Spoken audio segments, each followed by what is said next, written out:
Assalamualaikum warahmatullahi wabarakatuh.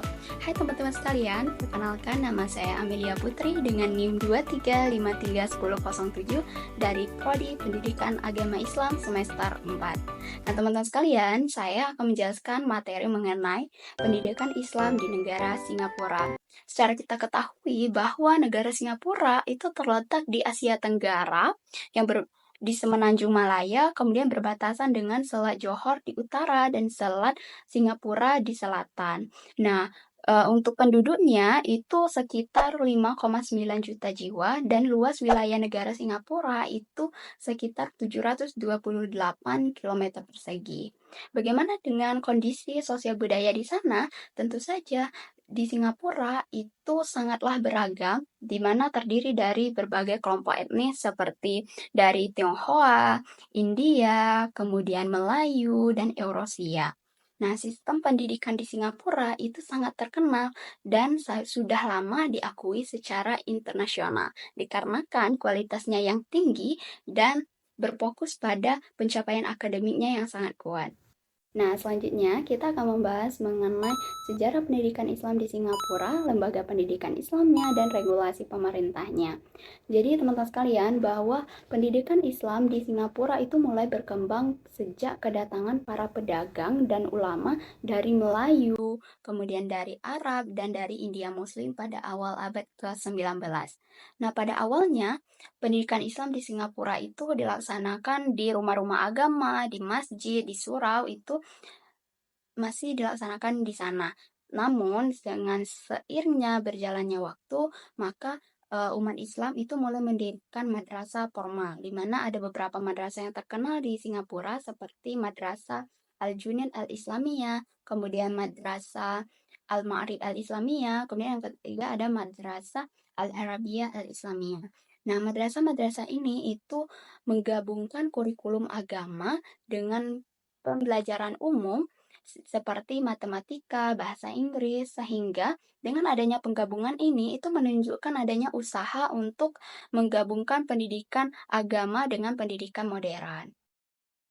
Setelah negara Singapura itu merdeka pada tahun 1965, maka pemerintah di Singapura itu mulai menerapkan sistem kebijakan yang semakin ketat, di mana madrasah itu diminta untuk mengikuti standar sesuai dengan hal tertentu seperti dalam hal kurikulum, kualitas pengajaran, dan bahasa tertentu.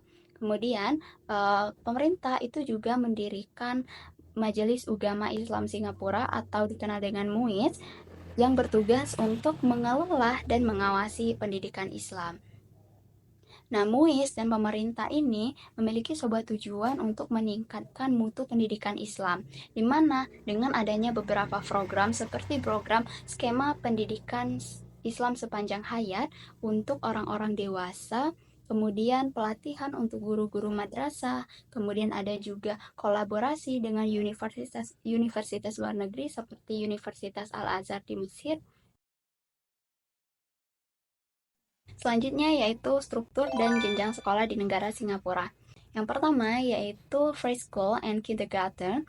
Nah, di sekolah, pendidikan anak usia dini itu dirancang untuk mempersiapkan siswa menghadapi tantangan di pendidikan formal. Pada pendidikan usia dini itu tidak wajib, namun sekitar 99% anak-anak di Singapura itu mengikuti pendidikan anak usia dini ini dimulai pada usia 3 tahun yang dimana berfokus pada pengembangan holistik.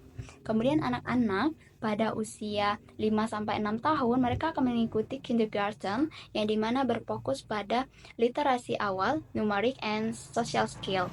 Kemudian anak-anak akan melanjutkan ke sekolah dasar atau primary school, di mana itu wajib di Singapura di usia 7 tahun. Mereka akan mempelajari pelajaran inti seperti bahasa Inggris, matematika, sains, Melayu, dan Mandarin. Nah, pendidikan dasar itu juga menekankan pada pengembangan citizenship and arts atau seni. Nah, di akhir kelas 6, mereka nanti akan mengikuti ujian akhir sekolah atau dikenal dengan VSLE, yang dimana itu akan menentukan mereka masuk ke sekolah menengah pertama manakah yang cocok dengan mereka. Kemudian selanjutnya secondary school atau sekolah menengah. Setelah siswa tadi itu menyelesaikan sekolah dasar, maka mereka akan melanjutkan ke pendidikan menengah, yang dimana itu terdiri dari 3 jalur dan selama 4 sampai 5 tahun tergantung pada programnya. 3 jalur ini yang pertama yaitu ada jalur Express, kemudian Normal Academic, and Technical Stream. Pada jalur Express itu berlangsung pada 4 tahun, yang dimana mereka akan mengikuti ujian GCE All Levels pada akhir kelas 4 sekolah menengah.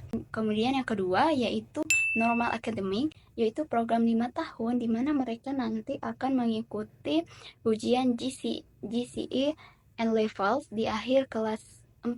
Kemudian mereka akan mengikuti juga GCE All Level di akhir kelas 5. Kemudian pada yang ketiga tadi yaitu technical stream, di mana ini adalah program 4 tahun di mana nanti anak-anak akan mengikuti ujian GCE and level di kelas akhir kelas 4.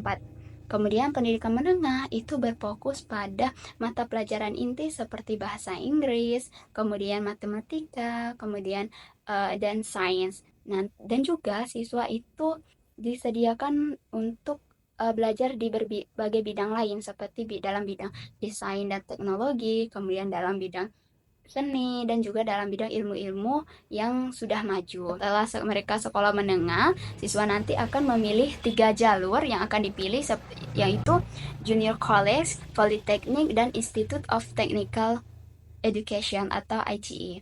Kemudian untuk pendidikan tingginya nanti mereka di Singapura itu memiliki total 6 universitas negeri. Nah, universitas-universitas ini itu menawarkan S1, S2, dan S3 yang banyak menarik siswa-siswa dari luar negeri di seluruh dunia.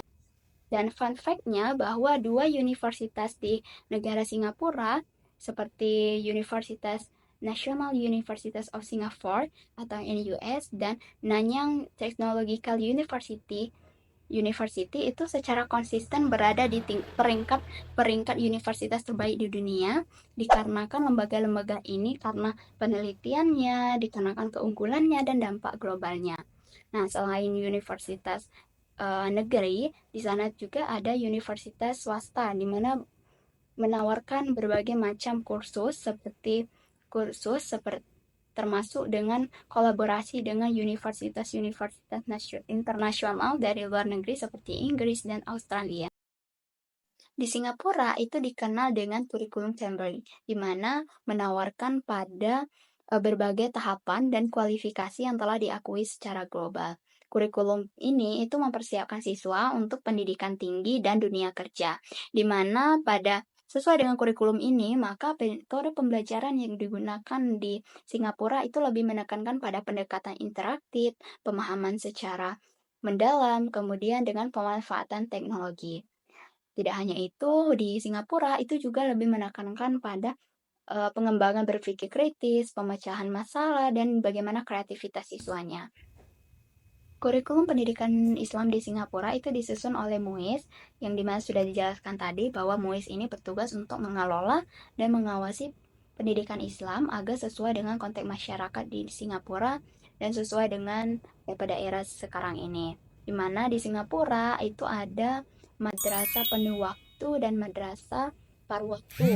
Madrasah penuh waktu ini di mana ia menggabungkan pembelajaran agama dengan pembelajaran umum, sedangkan madrasah separuh waktu itu adalah program pendidikan agama mingguan untuk anak-anak muslim yang bersekolah di sekolah umum nasional. Tantangan pendidikan Islam di negara Singapura pada era modern. Di negara Singapura itu menerapkan prinsip sekularisme, yang dimana pendidikan nasional di sana itu tidak mengakomodasikan pendidikan agama dalam kurikulum umum di sekolah negeri, sehingga pendidikan Islam itu harus dilaksanakan secara terpisah di lembaga khusus seperti madrasah separuh waktu dan madrasah sepenuh waktu. Dan juga bagaimana cara pendidikan Islam itu membentuk kurikulum yang dimana mereka menyesuaikan dengan ilmu agama dan ilmu dunia sehingga sesuai dengan masyarakat di Singapura yang multikultural dan modern itu. Sehingga pendidikan Islam itu tidak hanya membentuk lulusannya yang religius, tetapi juga berkompeten dalam hal sains, dalam hal teknologi, dan dalam hal sosial. Baik teman-teman semua, itulah materi mengenai pendidikan Islam di negara Singapura. Semoga materi yang saya sampaikan ini dapat bermanfaat bagi kita semua. Wassalamualaikum warahmatullahi wabarakatuh.